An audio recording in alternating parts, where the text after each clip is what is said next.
Jemaat, silakan. Kalau tidak ada, Pak Hebron.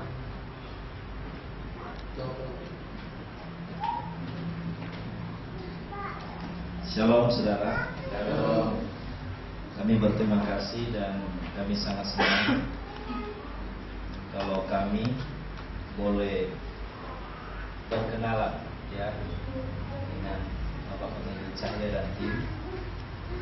Dan saya percaya ini semua dalam rencana Tuhan ya. Amin. Mengapa saudara? Karena memang saya berdoa kepada Tuhan supaya Tuhan membentuk satu divine connection, koneksi ilahi untuk mengerjakan tugas yang sangat penting, yaitu supaya lawatan Tuhan yang besar, itulah the big fire revival atas Indonesia boleh terjadi. Amin. Dan saudara, memang mengerjakan visi ini dan misi ini tidak mudah, karena harus betul-betul orang yang sudah melihat itu di dalam rohnya dan di dengan mata imannya, bahwa memang Indonesia butuh lawatan Tuhan. Indonesia butuh kebangunan rohani besar. Dan saudara, mata gereja seluruh dunia sebenarnya sedang memandang kepada Indonesia, karena mereka melihat akan ada satu lawatan Tuhan yang dahsyat, yang lebih dahsyat daripada yang terjadi di Korea Selatan, yang menyebabkan Korea Selatan mengalami kebangunan rohani dan kemajuan secara ekonomi keuangan sampai hari ini.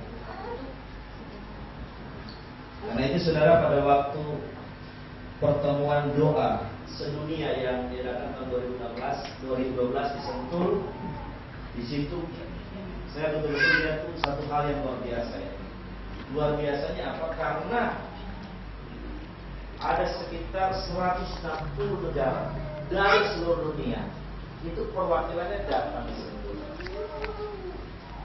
Dan nama-nama negara yang nggak ada di peta, yang kita tidak tahu, itu bisa muncul. Dan mereka tahu bahwa kaki Dian yang ada di Korea Selatan itu sudah pindah di Indonesia. Dan mereka sedang menanti untuk satu lawatan Tuhan, itulah api kebangunan rohani besar yang akan melalui Indonesia, dan akhirnya api itu akan menjalar kepada bangsa-bangsa lain. Amin. Dan saudara, kami terus terang aja dari Surabaya, KTP saya ini masih KTP Surabaya. Saya sebenarnya tidak pernah berpikir akan pindah dan menetap di Tangerang ini. Walaupun memang Tangerang tidak baru buat saya, karena sejak 11 Maret 96 waktu tadi datang menampakkan diri dan suruh saya full. Memang biasanya sebulan sekali saya ke Tangerang untuk pelayanan yang sifatnya memang mengadakan revival sekota. Ya, sampai hari ini foto-fotonya masih ada, yang bersifat ekumenik. Ya, sampai yang terakhir itu tahun 2000 yang hadir sekitar 2000 orang. Kemudian singkat katalah pelayanan itu hancur, ya, karena saya terus terang aja nggak bisa, karena saya posisi di Surabaya. Saya terus terang aja udah dalam hati katakan, Tuhan, saya nggak mau lagi kembali ke Tangerang. Udahlah, Tuhan pakai saya saja di Surabaya. Nah, karena saya mengalami betul-betul, saya lagi khotbah KKR di, saya ingat di restoran Kelapa Kuning. Begitu saya pulang, terus saya bilang rumah kita di Bogor, semua barang habis. Waktu itu saya kaget, karena jam sekitar 2 subuh baru dia telepon. Saya waktu itu kaget. Mas, saya ingat ayat berkata, Tuhan yang memberi hujan. Tetapi saudara, ternyata ya itulah sikapnya. Tahun 2005 saya mengalami sebuah lawatan Tuhan yang khusus. Ya, khususnya memang kunjungan Tuhan Yesus, kunjungan malaikat-malaikat Tuhan Dan dalam hal ini saudara, kunjungan Tuhan Yesus secara khusus bukan sebagai gembala, tetapi sebagai panglima army. Kalau saudara baca di dalam Alkitab Perjanjian Lama ada kalimat Tuhan semesta alam. Itu dalam bahasa asli Yehova Sebaot. Di dalam bahasa Indonesia diterjemahkan Tuhan semesta alam. Sedangkan sesungguhnya Yehova Sebaot ini, Sebaot itu dalam bahasa Indonesia diterjemahkan semesta alam, padahal itu artinya tentara. Jadi Tuhan semesta alam sebenarnya bicara Tuhan Panglima Bala Tentara Sorga. Dan waktu Tuhan kunjungi saya memang tidak ceritain, cuma singkat aja, secara global aja. Dia datang sebagai panglima dengan tanda kepangkatan di pundak. Ada 7 bintang. Dan itu berkilauan seperti berlian. Saya nggak bisa lihat mukanya. Waktu dia datang di kamar doa saya langsung sujud, saudara, sebagaimana militer yang otomatis menit ini manusia. Saya langsung dalam posisi tubuh langsung tersungkur bersujud, dan saya tahu saudara, dia datang sebagai panglima. Nah, akhirnya saudara, mulai tahun 2005 itulah Tuhan datang melantik saya kemudian jadi panglima, ya, untuk tugas doa peperangan. Tuhan melantik jadi jenderal Tuhan. Dan itu saudara jangan heran, di depan ini ada tulisan jenderal Tuhan. Dan saudara, saya ini didikan Stephen Tong. Saya sangat ketat dalam firman, karena firman Tuhan itu adalah panglima dalam menilai setiap pengalaman rohani kita. Saya waktu dikunjungi Tuhan Yesus dalam panglima, walaupun saya tahu dia posisi sebagai panglima. Pada waktu dia katakan, aku datang untuk melantik kau sebagai jenderal, untuk melakukan tugas peperangan, untuk mempersiapkan lawatanku untuk bangsa ini. Saya tanya, Tuhan, dasar firman mana dulu? Ya sudah, saya tanya. Dan Tuhan kasih kepada saya dosa, saya banyak sekali. Saya bicara tentang kebenaran, tentang air panglima siap. Jadi saudara, saya berlatih. Nah, saudara, memang dari tahun 2005, yang terus yang mengalami lawan Tuhan memang dan hubungan Tuhan termasuk mengalami itu, saudara. Firman Tuhan katakan kalau ada 2 orang maka itu sah. Jadi Pak Ibu lagi ngelamun atau berkhayal. Saudara, pada waktu kita lagi di menara doa, kita lagi pertemuan dengan beberapa pendeta, kita 7 orang. Nah, ada 2 juga jenderal Tuhan, tapi sebenarnya bukan dari tim kita, itu dari kelompok lain yang istilahnya mereka untuk gabung berdoa bersama kami.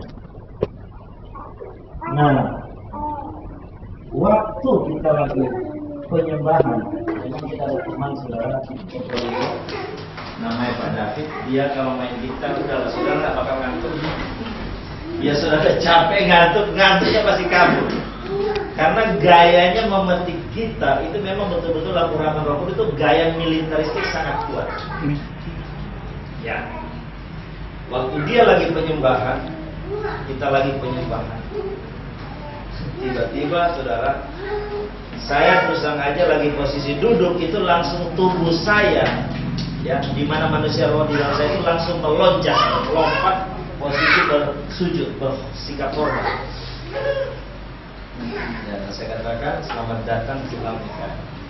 Singkatnya selesai doa itu, ada 1 orang yang namanya jenderal Tuhan, namanya Pak Budi. Dia bilang, saya baru tahu waktu itu ternyata Mikael yang selama ini kita baca di Alkitab. Saya bilang, kenapa kamu lihat? Iya kan, saya jelas. Kamu lihat gimana? Dia bilang, saya kaget, kita kan lagi doa, tiba-tiba ada kereta yang ditarik kuda berapi, kayak lagi ngebut, langsung kayak rem mendarat di tempat kita. Itu langsung berhenti. Nah, ada yang lompat turun. Dia bilang pakai baju panglima. Ya, pakai baju panglima. Saudara tahu panglima kerajaan China zaman dulu, ya kayak gitu. Dia lihat bercahaya, ganteng itu, bersinar. Waktu itu dia katakan dalam hati, kalau mau bilang Tuhan kok bukan Tuhan. Tapi kalau bilang malaikat kok nggak ada sayapnya? Karena dalam otaknya dia kalau malaikat itu mesti ada sayap. Ini kan ada sayap. Nanti begitu Pak Ebron bilang selamat datang Jenderal Mikael, karena waktu dia datang dia jalan, dia lihat si Pak Budi ini, Pak Budi pikir menemui dia, ternyata belok datang nyamperin ke saya. Begitu Pak bilang selamat datang Jenderal Mikael, baru saya tahu ini ternyata memang malaikat Mikael.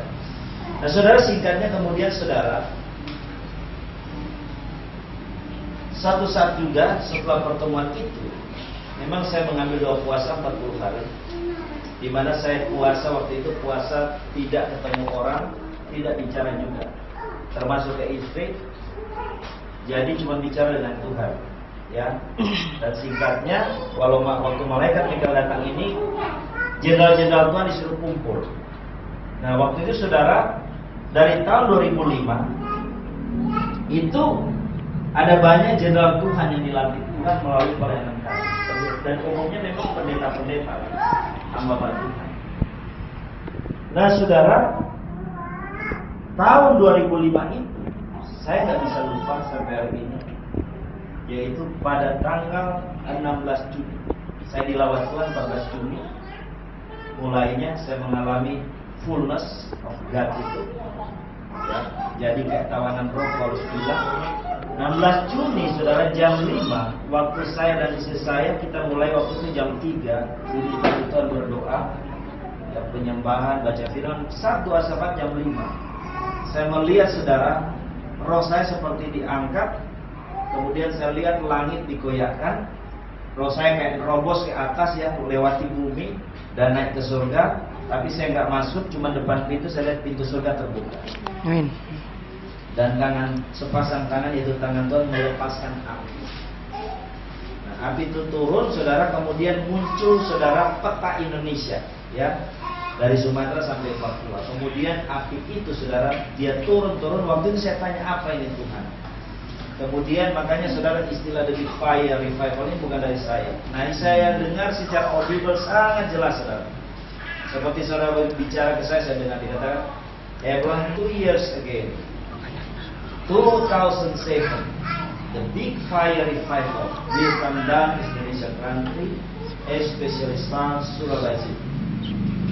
Dan benar api itu turun di kota Surabaya. Nah saudara, dari tahun 2005, ini kan 2 tahun lagi berarti, Tuhan lantik banyak jenderal Tuhan, dan kita ini saudara bikin doa peperangan, ya. Itu saya melihat memang kondisi yang memang sangat berbahaya buat gereja Tuhan, buat umat Kristen di Indonesia. Ya, kekuatan-kekuatan saudara dari radikal itu memang punya rencana jahat untuk mengambil alih bangsa ini, khususnya untuk menghancurkan gereja Tuhan. Dan saudara, Tuhan kirim kita ke berbagai tempat untuk saudara mengadakan doa peperangan supaya pelatihan militer yang mereka adakan itu Tuhan bubarin. Ya, itu yang kita kerjain saudara. Nah saudara, itu yang kita kerjakan. Nah sampai satu saat waktu saya doa puasa 40 hari itu saudara, ya, malaikat ini datang lagi suruh kumpul. Nah itu terjadi pada tanggal 1 Juli tahun 2007. Jadi jenderal-jenderal Tuhan disuruh kumpul saudara. Saya cuma undang, ya, yang di Jawa Timur lah, di Jawa Tengah, yang tahu sudah lagi saya undang. Terserah yang mau datang, kembali ke mereka masing-masing respon atau enggak. Singkatnya kumpul saudara, ya. Pas sesudah lewat jam 12 malam kita kumpul mulai memuji menyembah Tuhan. Nah itu memang malaikat Tuhan pada datang, dan yang luar biasa bukan cuma saya yang lihat, ya, yang lain-lainnya ikut itu pada lihat. Itu Pak, malaikat datang Pak, lagi berdiri depan Bapak tuh, pakai baju panglima. Saya lihat di pundaknya ada bintang 3. Ya ternyata saya bilang itu datang menginspeksi kita, siapa jenderal Tuhan yang datang, siapa yang tidak diabsen. Saudara, singkatnya saudara, kita doa saudara. Ternyata saudara, yang memang tugas kita waktu itu berdoa untuk supaya api Tuhan itu turun saudara.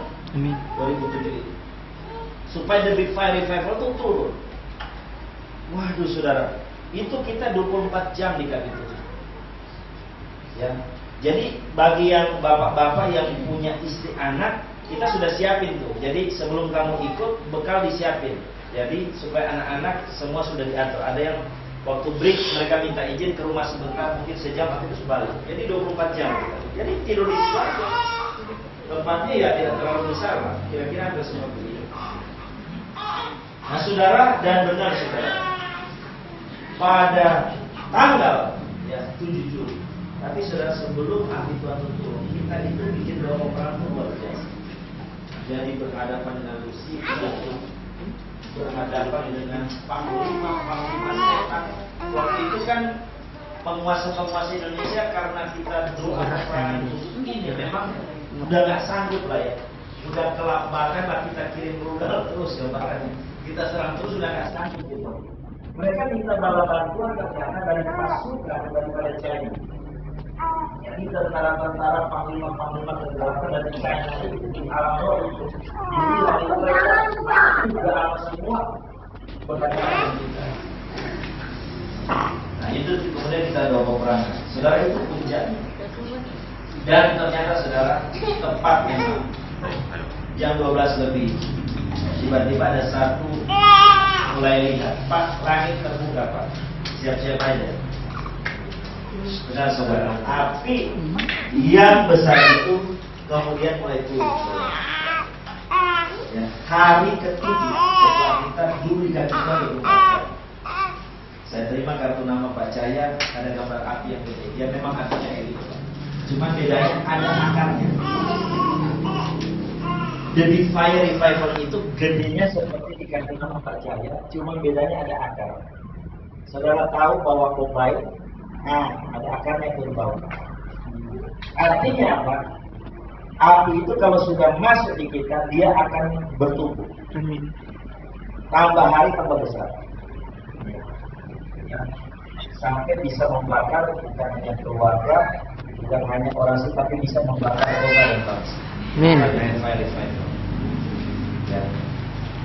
Saudara, tanggal 7 2007 api itu turun. Waduh, waktu api turun itu api yang luar biasa besar.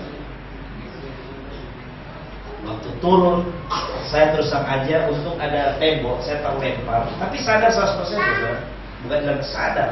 Seperti bola terlempar, habis itu kayak rolling kayak bola, ini habis itu balik lagi duduk lagi. Ada yang memang rohani mungkin levelnya agak rendah, itu dibanding kayak ikan.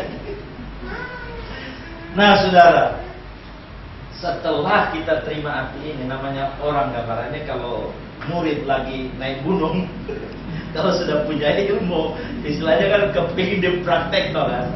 Nah saudara, dalam kesempatan itu saudara, Tuhan izinkan tim kita ini ada 12 orang juga. Khotbah di radio, bikin KKR.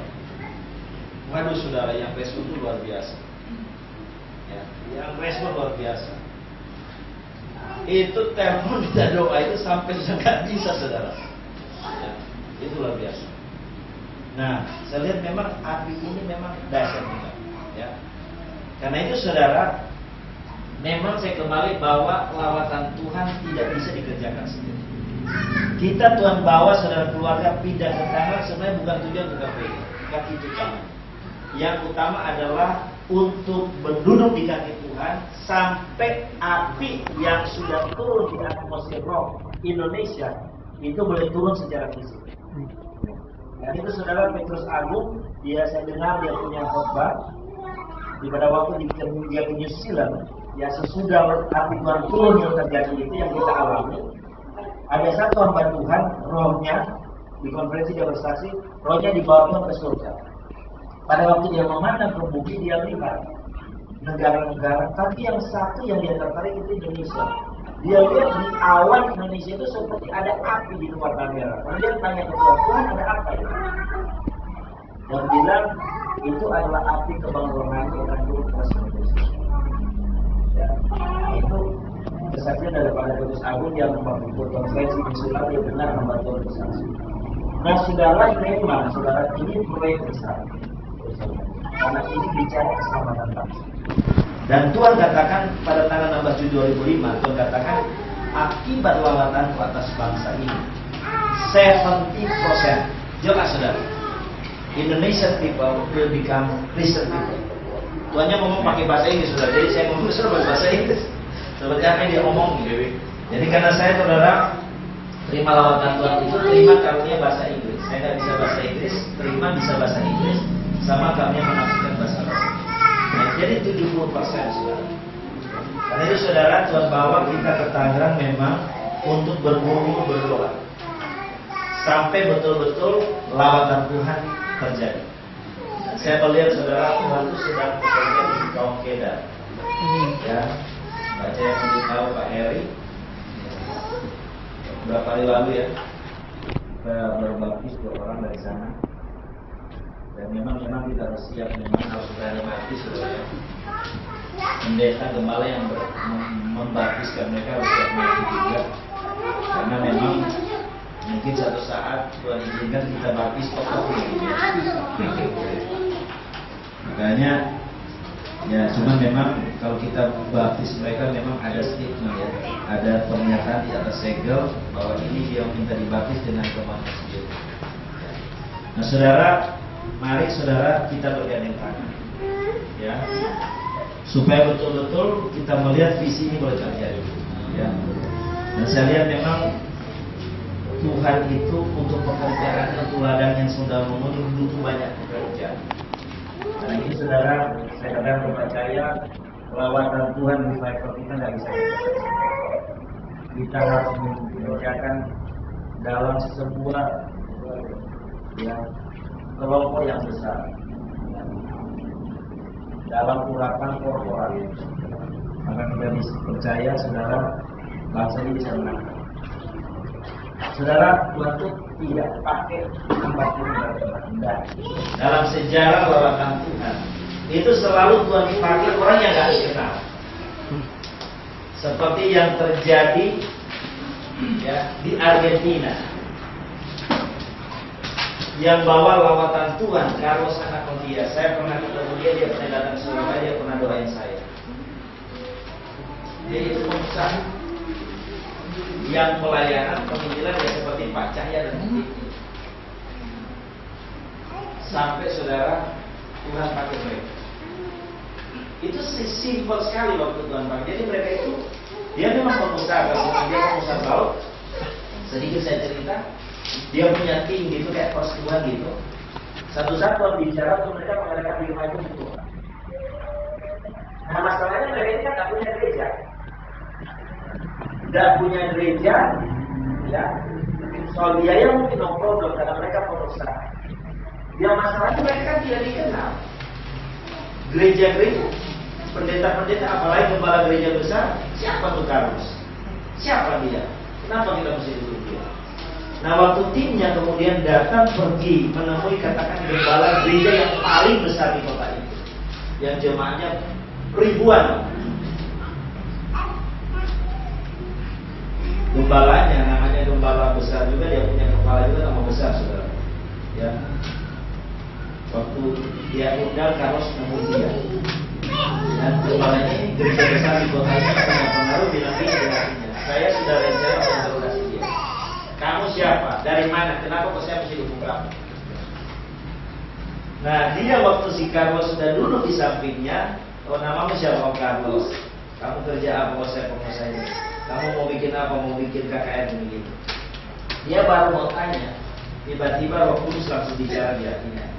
Diam, jangan banyak tanya, dukung saya. Hanya dia langsung diam, tidak banyak tanya, dia rencana, dia langsung stop, dan dia katakan, Pak Carlos mau bikin apa? Silakan. Kami dukung sepenuhnya. Saudara, itu dahsyat sekali. Terus ditanya, kapan kamu mau bikin KKR? 2 minggu lagi. Bikin KKR besar 2 minggu lagi. Orang biasa persiapan paling ini 3 bulan 2 minggu. Mereka waktu itu memikir impossible karena cari tempat susah. Tapi ajaib, saudara, singkatnya Tuhan siapin satu lapangan. Dan pada waktu dia mengadakan revival di kota itu, saudara, itu pertama yang datang banyak. Hari pertama mungkin hanya ratusan. Berikutnya dari sekitar 500 orang ini tambah ribuan. Sehingga saudara, panitia tidak bisa tidur karena gelombang manusia yang datang dan bertobat di lawan Tuhan itu luar biasa. Nah, sehingga atmosfer kota itu dikatakan berubah. Nah, saudara, kita ingat dulu Belgia pernah datang di Jakarta, betul? Ada sekitar 1 juta, tapi tidak terjadi apa-apa dengan Jakarta. Itu bukan lawatan Tuhan.